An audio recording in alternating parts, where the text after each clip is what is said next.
Parshas Nitzavim will begin in Dvarim Perek Chavtes, Pasuk Chavches. And basically, we're going to be learning the psukim almost one after the other. Each pasuk has a very important message for us. So let's begin with pasuk Chavches, and that's going to be the only pasuk in Perek Chavtes that we're going to focus on. And after that, we'll go on to Perek Lamed. That's where we're going to put most of our work tonight. But the last pasuk in Perek Chavtes reads the following. A very, very famous pasuk. Anistaros Lashem Elokeinu, Vaniglos Lanu Ulvanenu Ad Olam, Lasos Es Kol Divrei Torah Zos. Let's read it in the English translation. The hidden things belong to the Lord your God, but the revealed things apply to us and to our children forever, that we must fulfill all the words of this Torah. Now, what we're seeing here is called a bris. And once the people of Israel are ready to accept the Torah, then they must enter into a covenant with HaKadosh Baruch Hu. And we saw the details of the covenant in last week's parsha. There were two groups of Jews, of Shvatim, that were divided into HaGrizim and HaRav. And this introduces the concept, as Rashi points out here, of Kol Yisrael Arevim Zeh Lozeh, which means mutual responsibility. We're part of one community. We're entering into a bris as a community, and that bris is a commitment to fulfill God's will, and we're all responsible one for the other. However, Anistaros Lashem Elokeinu.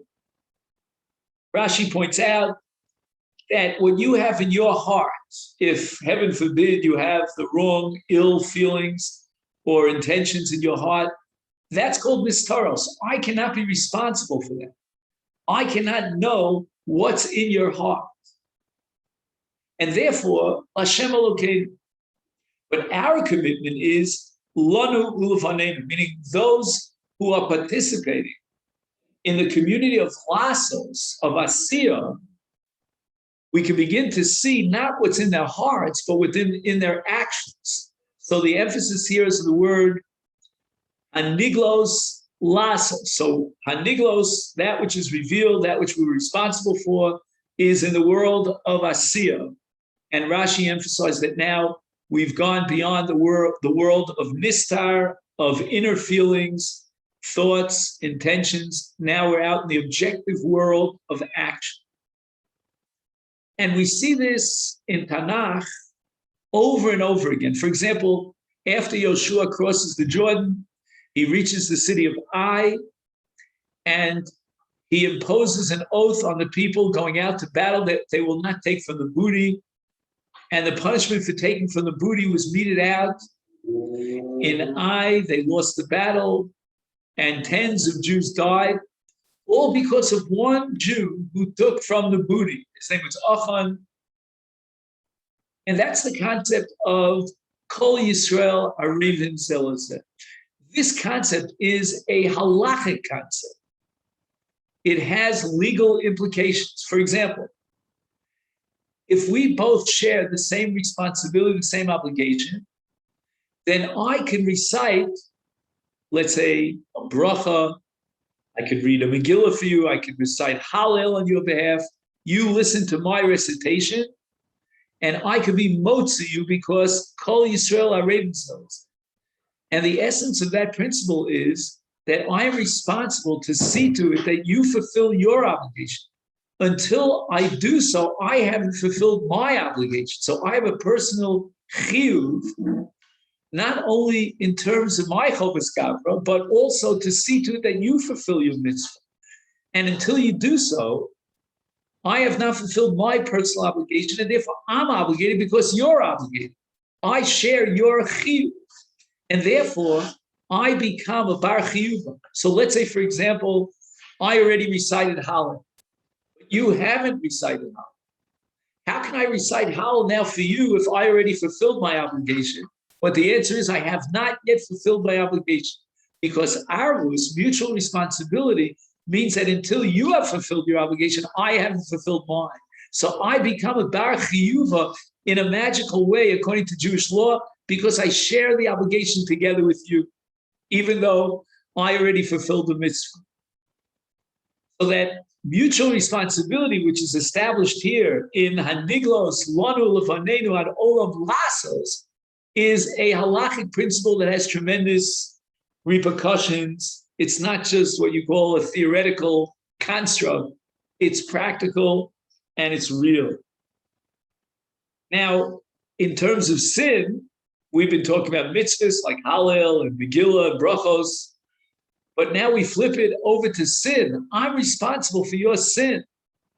And that means that if I could have done something, whatever it might have been, to prevent you, to inhibit you from sinning, and I failed to do so, then by not living up to that mutual responsibility, I am now faulted for sin, even though I didn't do the sin.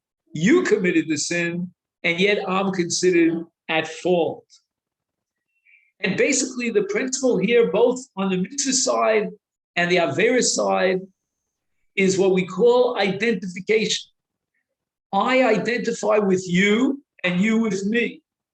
And that mutual reciprocal identification creates a principle which is called Kol Yisrael Arevin Zeh B'Zeh.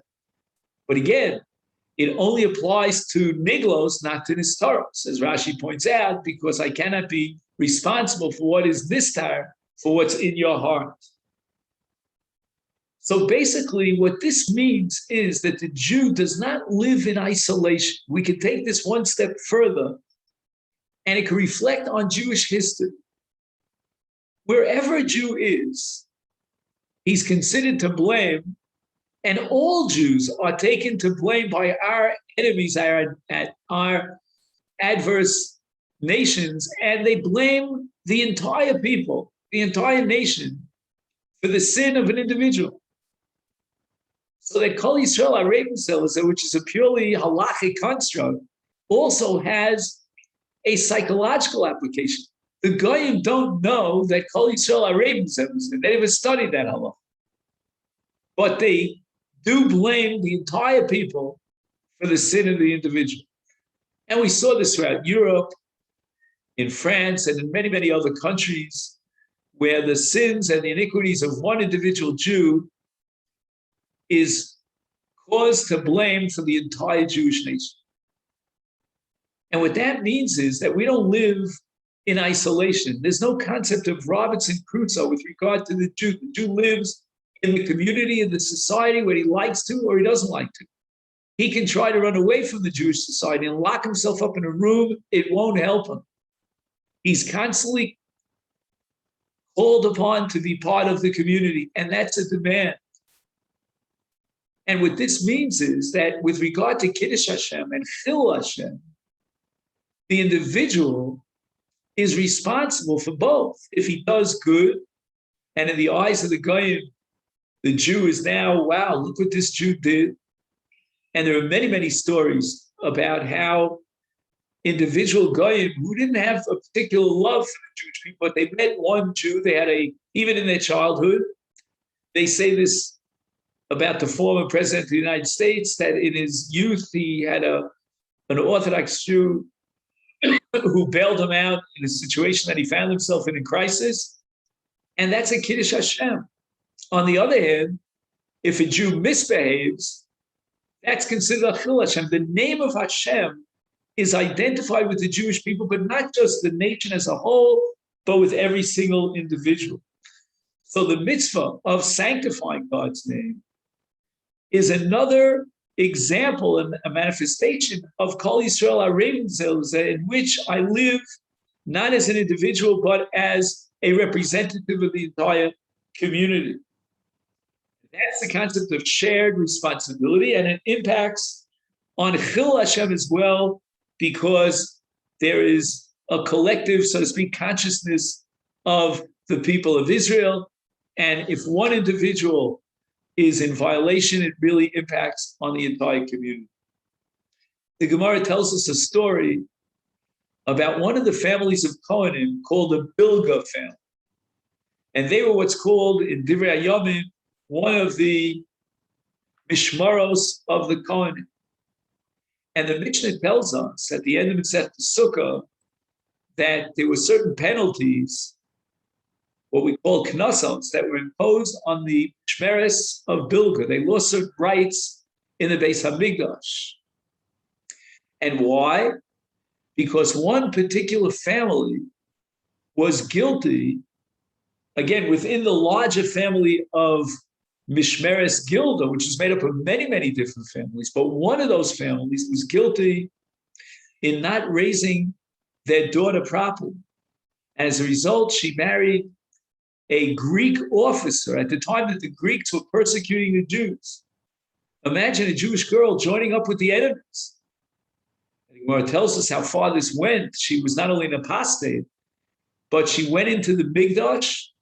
And when the Greeks, like her husband, were defiling the Mikdash, she started banging on the Mizbeach and hitting it with a sandal and insulting the Mizbeach. Why are you consuming all the karbanos that cost so much money to the Jewish people? And you're not even protecting the Jewish people. Look how the Greeks are coming over to desecrate your holy temple, and they are subjugating the Jews to religious persecution.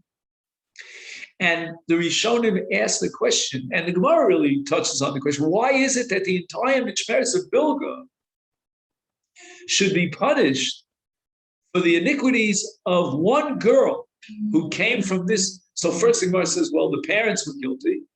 They didn't educate her properly. And then the Gemara says, but the entire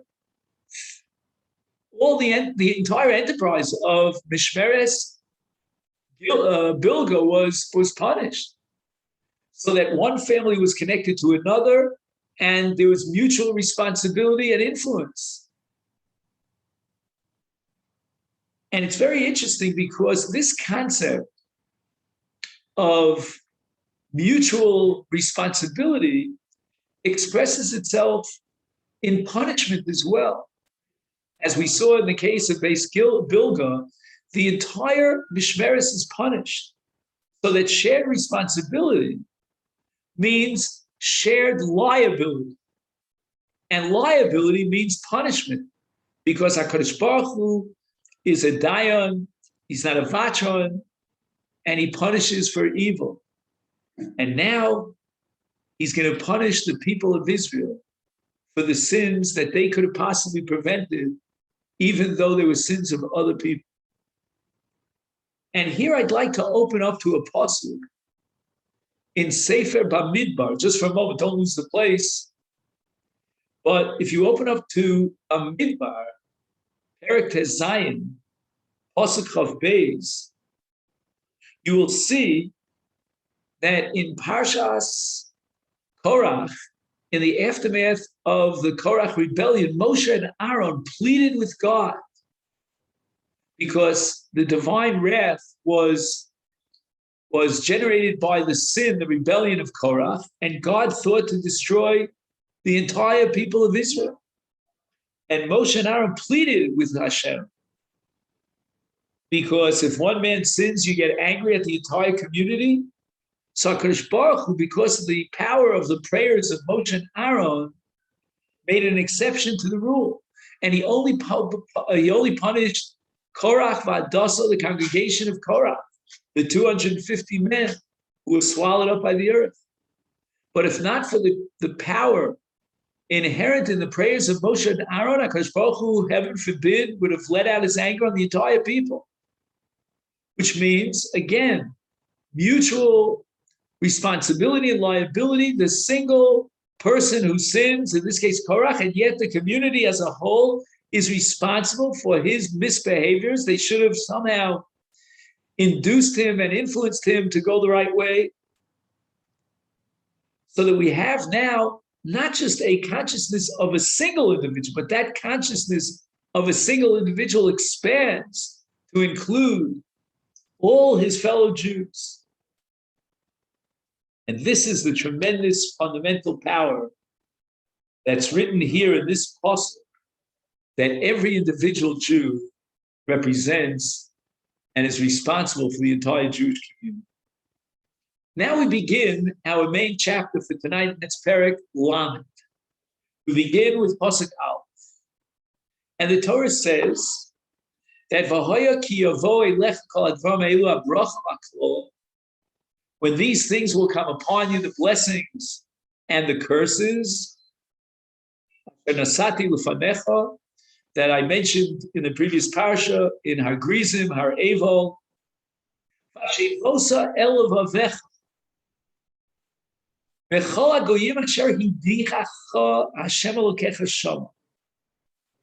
the literal translation is, you will consider in your heart all the nations where the Lord your God has banished you. So now we're focused on the klala of golus, of exile, and we're going to have to think and put in our hearts the thoughts about the banishment by the nations of our people. And the word that the Torah uses for banishment is hidichacha. This word appears in another parsha in the Torah called the Parsha of Ir Hanidachas, where the Torah says, earlier in Sefer Dvarim, you could open it up to Perek Yud Gimel, and it says, Yatzu Anoshim B'nei Bilial, and it means that unfaithful, evil people have gone forth amongst you. And then it says, V'yidcheku es asher imam, which means that they lead the inhabitants astray. Astray is another form of banishment. In the metaphoric sense, we have a case where the metaphor is a person is banished from his own home, from his own city. And that's a metaphor for a person being led astray from his basic fundamental beliefs. And that's what happened in the Parsha of Ir Hanidachas when these B'nai Belial were Madichim also.